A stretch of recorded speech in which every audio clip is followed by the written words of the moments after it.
Abraham, I'm new to your work. And I feel like I'm missing something. I hear that you say that our feeling is our guidance system. And when something's off, we look to a positive thought to bring us back into the vortex. I have lots of thoughts. I have a very active mind. And I have a mind that watches my active thoughts and sometimes say, wow, where did that come from? Or I might get interested in it and start following it along. Where's the thoughts that I'm taking to put me into the vortex? Am I changing these thoughts that are just randomly coming in? Or is well, you're choosing them, but this is a really interesting conversation because you're choosing them by your chronic or active propensity to think. In other words, when we say, think a thought, what we really mean is focus. Imagine an emotional scale that has joy and appreciation on one end and true discomfort on the other, like fear or disempowerment, and some of everything in between. And if you've been focused upon something that is causing you to feel discouraged, then that subject has more or less trained you into a vibration of discouragement. It's like a habit. It is exactly a habit. All a belief is a habit of thought. I'm watching that habit. It's a thought you keep thinking, which only means that's the easiest thought to think. Those are the events that law of attraction is serving up to you, because law of attraction is giving you that which is close to where you are vibrationally. So if you are just an observer, as you say, you're not just an observer, but you are acknowledging that often you're observing. Yes. As you are observing the situation, or even observing the thoughts that you're thinking in response to the situation, what's happening is you're just shoring up that pattern of thought. So a deliberate thinker or a deliberate creator is one who thinks the thought but feels the vibrational indicator of what that thought means. In other words, we said earlier that your emotions, the reason that they work is because they give you relational feedback on the thought that you're thinking and the thought that your inner being is thinking on the same subject. So if you're thinking a thought that is causing you to feel discouragement, what that means is the way you're looking at it is way different than the way the source within you is looking at it. If you're thinking a thought that makes you feel overwhelmed, you're looking at it in a way that's way different than the source within you is looking at it. Now, your inner being can't modify law of attraction to help you. Your inner being can't think for you. All your inner being can do is think the thought the way your inner being thinks the thought, which means you get to feel the alignment or not of the way you're thinking, which means you now have the opportunity to make a decision to think a different thought. Here's where what you're looking for is. If you make the decision to think a different thought based upon the feeling feedback you're getting, it's way easier than if you decide to think a thought by exploring all the possible thoughts to think. Got it, right. So if you say, oh, this feels off, I don't know why, and I don't care why, and I don't need to know why, this just feels off. What could I think that feels more on? As you start leaning into more optimism, you might even have to change the subject altogether. But as you find a feeling within yourself that feels better, what begins to happen is the thoughts then begin to gravitate around that. Esther began playing a game. She asked us to help her because she can feel a new process in the work. So she woke up one morning feeling overwhelmed because she'd been working on her things to do today list right before she went to bed, and they were leaving on a long road trip, and she just had a lot to do. So she went to bed feeling overwhelmed, and she woke up feeling overwhelmed. It's always the way that it is. It was about too much to do. It was about people not helping her. It was about people that should be willing to help her not even being at work today. It was about the universe conspiring to make life harder for her. It was about her irritation with people who had it easier than her. Her irritation at Jerry, who was just bipping along doing what he always does, exactly what he wants to do while she had to do the stuff that needed to be done. In other words, that's where her thoughts were. They were about overwhelmment and blame and revenge. It was a dark morning. And then she got a whiff of the way she felt, and she consciously thought, this is not who I am. This is not how I like to feel. This is not how I choose to feel. I'm going to think some different thoughts. So she reached for a different thought, but couldn't get it. She reached for a different thought, but couldn't get it. Oh man, I'm dug in deep, she thought. I'm sure it's Jerry's fault. So, he's so damn happy. So she reached for a better thought, couldn't find it. Reached for a better thought, couldn't find it. Then she thought, I know what to do. I'll meditate. No thought is easier than this. So she sat, set a timer, listened to the condenser in the air conditioner, and managed to detach for about 10 minutes from the active vibration, just detached from it. So she came back into full consciousness, and she's over here in appreciation. And then she thought another thought of appreciation. And then she thought a thought of optimism. And then she thought another thought of appreciation. And then she wondered where Jerry was, and she went right back over just for a moment. And then she thought, wait a minute, I know how to do this. He's not doing anything that he shouldn't be doing. I want him to be doing exactly what he's doing. I'm the facilitator in our family. I know what to do.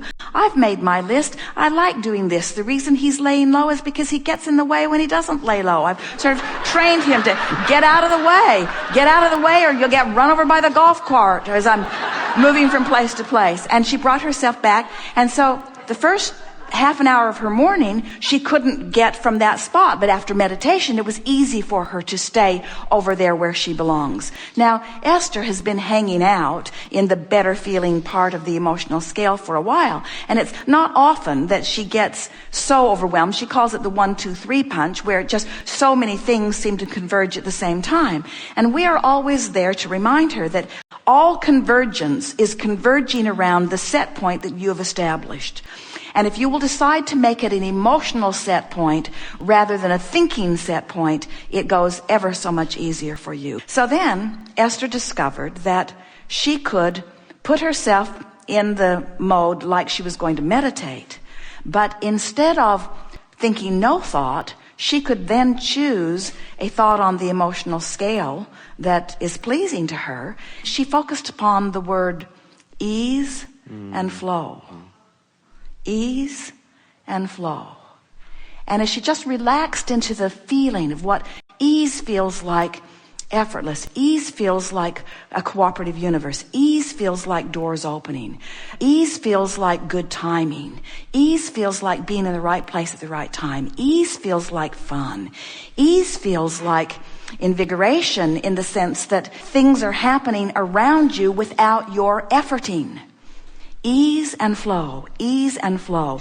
And then she discovered that she could focus upon the words ease and flow and get her juices really flowing. And then the thoughts that began to gravitate around those words, which were emotional triggers, really brought lots of good feeling thoughts to her, you see. You do like to think. You are good with words. You are a wordsmith. You like to communicate. You like to let people know how you feel. And so does Esther. And what we are suggesting to both of you is talk all the time, because it's good for people as long as you're in the vortex. Yeah. And if you're not in the vortex, be really quiet. And go immediately to meditation. Thank you. Got it.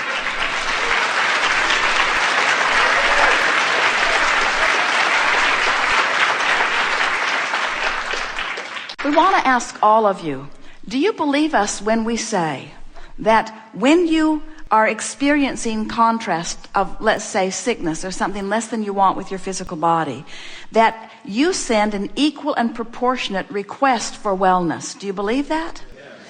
And so, if you believe that, as the larger part of you now is weller than it was before you got sick, Can you accept that if you could just get into the vortex where the wellness is, you'd be well?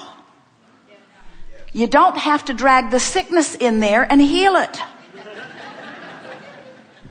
That's really an important distinction. You don't have to fix what's broken. In other words, the vibration of the question and the vibration of the answer are different. The vibration of the problem and the vibration of the solution are different. The vibration of the sickness and the vibration of the healing are different. And so many people are so focused on the problem or the question or the sickness that they use that as their reason not to get into the vortex, where if you could just let go of those reasons and get in, watch a cat that's having a good day and get in. Jerry and Esther's neighbor's cat wants to live with them. And spends almost all day on their porch looking in, saying, "Aren't I cute? Don't you like me? Wouldn't you really like to pet me? Wouldn't you really like to give me something to eat? Wouldn't you really like to take a walk with me?" In other words, that cat is just joy oozing. Esther has attracted the cat because she loves happy beasts. And so here's this cat just happy and around, happy and around, happy and around, happy and around. Really a wonderful, easy thing to use as an excuse to get into a vortex. There are so many easy reasons to get into the vortex, but you have to let go of that flawed premise that you've been carrying around for a long time, which is, I have to ferret out my problem. I have to shine a spotlight on it. I have to get it identified and confirmed by many other experts. I have to write about it to everyone I know. I have to take complete ownership of it. I have to practice the complete vibration of it. I have to become an absolute vibrational match to it, and then I have to take hold of it in some way and drag it to a place that it will never be allowed to go. And we say, just let it go. It isn't you. It isn't you. Just let it go. Those problems, they are not you. They are the catalyst that gave you a bounce, but they no longer represent you. Go to who you are. Go to where you are. Feel the fullness of who you are and watch all of that stuff just fall away, fall away. It will fall away instantaneously in terms of your emotion or mood. And once you hang around in the vortex for a while, it will fall away in terms of all manifestations. And people will say, "Hey, where'd that go?" You say, "What? What? I have no idea what you're even talking about." Now what?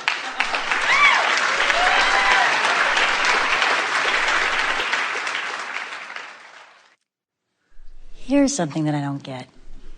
If we are constantly in this flow of non-physical to physical, non-physical to physical, and we choose to come here, I don't understand how we could get so far from what you're teaching us as a society, as a world, as a culture. Because somewhere along the trail, someone convinced you that what you feel is less important than what they feel. Yeah. They said to you, "Don't you dare be selfish. Do what pleases me. Do not do what pleases you." And you bought it. But shouldn't we have, since we've come from this physical to non-physical back and forth, shouldn't we have more of a remembrance? Shouldn't we? Well, but consider this. What if, from the broader perspective, you're not really that worried about it? What if, from the broader perspective, you know the end of the movie turns out good? What if, from broader perspective, you know that you came to explore contrast for the benefit of expansion? And what if you know that the worst case scenario would be that you pinch yourself off from it for a while, maybe your whole physical life, but that when you croak, you come back into alignment with it? What if, from the big perspective, you say it's way, way, way, way worth it to explore the contrast for the thrill of offering expansion, and even more for the thrill of getting up to speed with it? Think about people who would never go on an adventure and those that just love the thrill of an adventure.